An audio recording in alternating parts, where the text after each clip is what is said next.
السلام علیکم ورحمۃ اللہ وبرکاتہ۔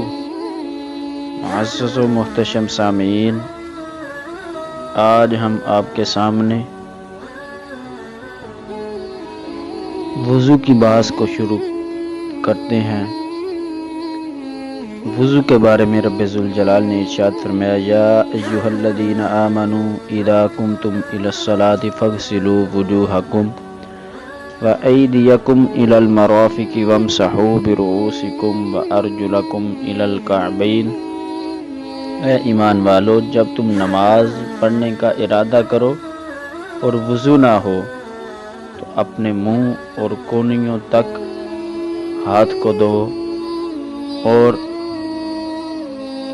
اپنے سروں کا مسح کرو اور ٹخنوں تک پاؤں دھو۔ معزز و محتشم سامعین، مفسرین نے اس آیت مقدسہ سے جو فقہی احکام کا استنباط کیا ہے وہ فرماتے ہیں کہ اس آیت مبارکہ سے اس بات کا علم ہوتا ہے کہ وضو کے 4 فرض ہیں، لہذا یہ آیت مقدسہ ہمیں وضو کے فرائض بتا رہی ہے۔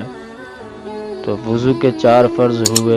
پہلا فرض ہوا منہ دھونا، دوسرا فرض ہوا کونیوں سمیت دونوں ہاتھوں کا دھونا، تیسرا ہوا سر کا مسح کرنا اور چوتھا ہوا ٹخنوں سمیت دونوں پاؤں کا دھونا۔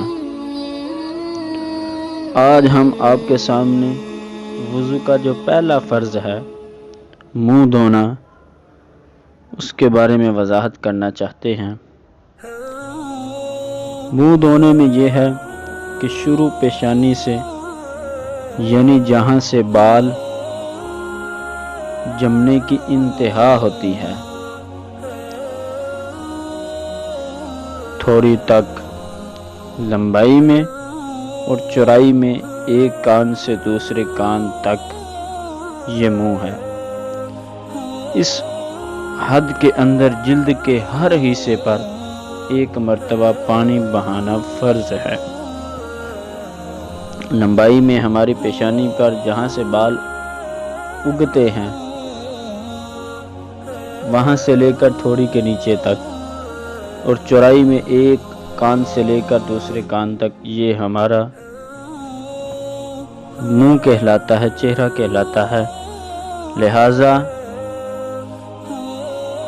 اس حد میں جلد کے ہر حصے پر ایک مرتبہ پانی بہانا فرض ہے، اور اس حد کے اندر میں اگر ایک بال برابر بھی جگہ خشک رہے گی تو ہمارا وضو ہی نہیں ہوگا۔ اب اس میں وضاحت یہ ہے کہ ایک شخص جس کے سر کے اگلے حصے کے بال گر گئے یا جمے ہی نہیں تو اس پر وہیں تک منہ دھونا فرض ہے جہاں تک عادتاً بال ہوتے ہیں۔ بعض اوقات آج کل یہ بیماری عام ہے کہ سر کے بال جڑ جاتے ہیں، تو ان کی منہ دھونے کی ابتدا کہاں سے ہوگی؟ تو عادتاً جس جگہ سے بال اگتے ہیں اس جگہ سے بال اگتے ہوں گے، اس جگہ سے اس کے منہ کے لمبائی کا ہم اندازہ لگا سکتے ہیں۔